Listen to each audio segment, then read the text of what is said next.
Mula po dito sa ating Healing Mission, kasama natin ang ating mga naturopathic practitioners. Mula sa Healing Galing Tanay Rizal Outlet, nandito po si Ate Nora Palangka. Mula sa Healing Galing Las Piñas Outlet, nandito si Ate Erica Ilagan. At mula sa Healing Galing Tagaytay City Outlet, si Ate Ami Ilagan. Habang inaasikaso po nila ang ating mga pasyente, panoorin po natin ang magandang Happy Kapatid message na padala ni Hidala Avellana mula sa Iloilo. Hello! Happy healing morning! Ako po si Hidala Drido Avellana ng Iloilo City. Noon po ang mga mata ko ay mabigat na parang may bato sa loob.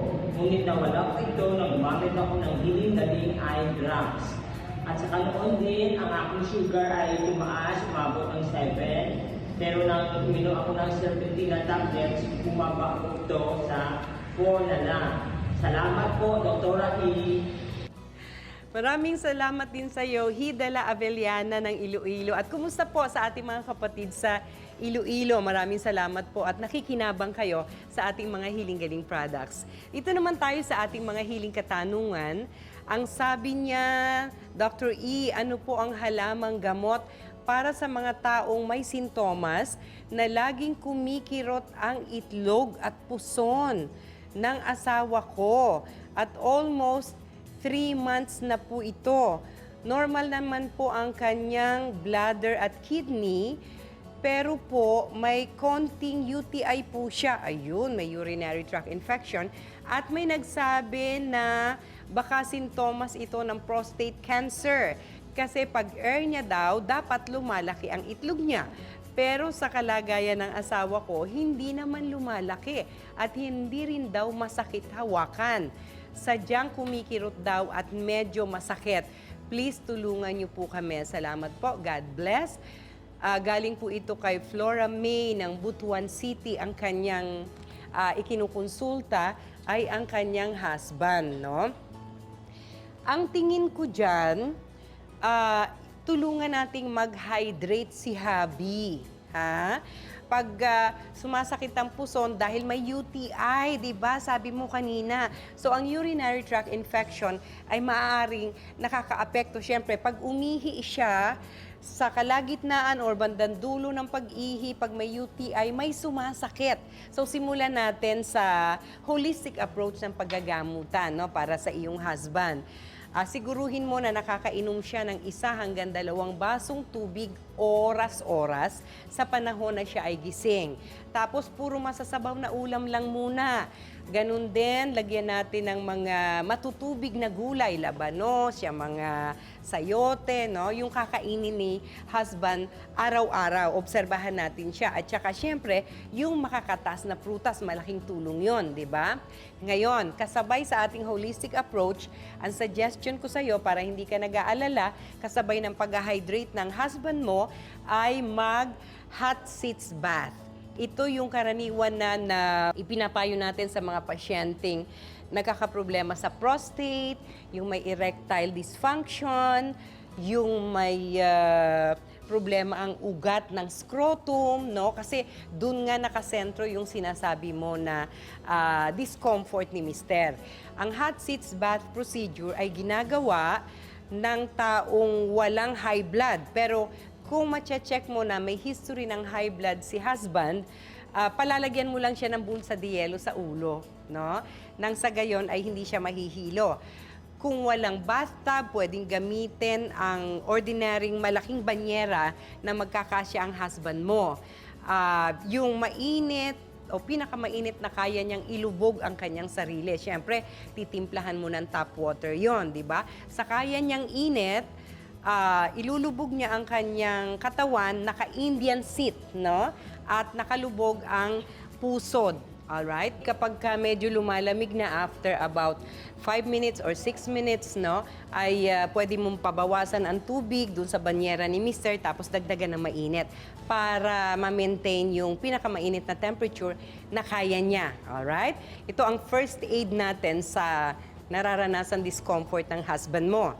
After ng about 20 minutes, no, na soaking period, patuyuin na ang bahagi na nabasa Tapos, i-assist mo si Mister na pumunta sa kwarto bilang operating room, no? Aayusin natin yung hindi magandang circulation dun sa affected area.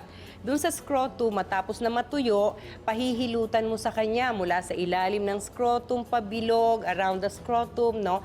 For 20 minutes. Gentle massage with healing galing oil.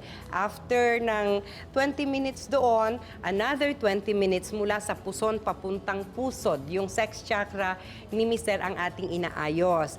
And then, sundan mo ng 3 times a day na pagpapainom ng herbal vitamins B1, B6, B12. Aayusin yung mga ugat, yung sirkulasyon sa affected area, kasabay ng hydration, at saka mo kumustahin si Mister after 2 to 3 days na gagawin nyo ito ng tuloy-tuloy, no?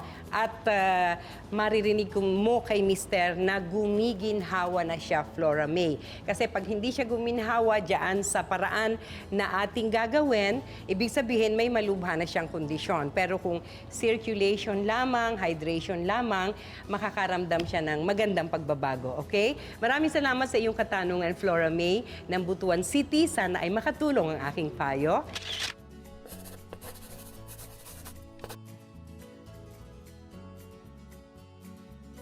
Sa isa pa pong hiling katanungan, ang sabi niya, "Good morning po, Doc. About po sa regla ko. 5 years po ako sa pills gumagamit noon. Tapos nahinto na po kasi hiwalay na kami ng asawa ko. Mga 1 year and 7 months na po. Pero hanggang ngayon, ang regla ko ay konti lang. Halos yung brown lang po lumalabas na dumi lang. Kung may dugo, konti lang po at minsan isang araw lang. Normal po ba yun, Doc? Thanks po. Sana mabasa po ninyo at mapayuhan ako. God bless. More power sa Hiling Galing. Si Vanessa ang nagtatanong. Vanessa, hindi normal yung nangyayari, no? Dapat inihinto mo na yung pills, dapat naging normal na sana ang daloy ng buwan ng dalaw, di ba?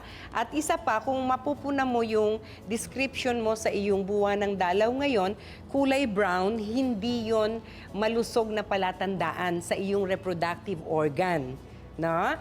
Dapat ay pula ang dugo na lumalabas. Kung kulang ka sa red blood cells, maaring maputla pero hindi kulay brown. Kaya ang maganda ay ipa-check mo, no? Sa OB-gynecologist, mas maganda kung ano ang nangyayari sa reproductive organs. Dapat ay hindi ganyan ang mararanasan mo, lalo pa at may 1 taon at 7 buwan na itinigil mo yung pills mo, dapat normal na ang buwan ng dalaw. Pero ang nagmamanifest sa'yo ay parang may problema somewhere sa iyong reproductive organs. Huwag mong ikatatakot ang aking payo.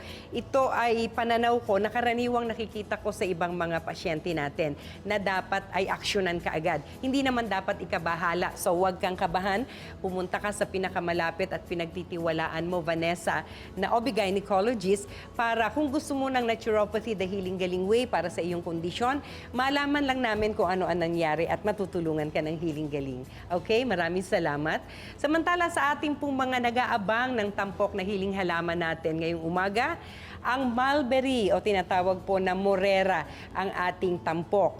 Ang mulberry tree po ay may iba't ibang klase. May red, may black at may white mulberry. Depende kung saan po ito natatagpuan. Ang red mulberry ay native po sa Eastern North America.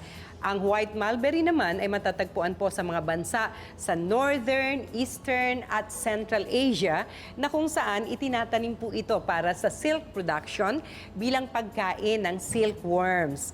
Ang black mulberry naman po ay matatagpuan sa mga bansa sa Southwest Asia at itinatanim para po sa mga bunga nito.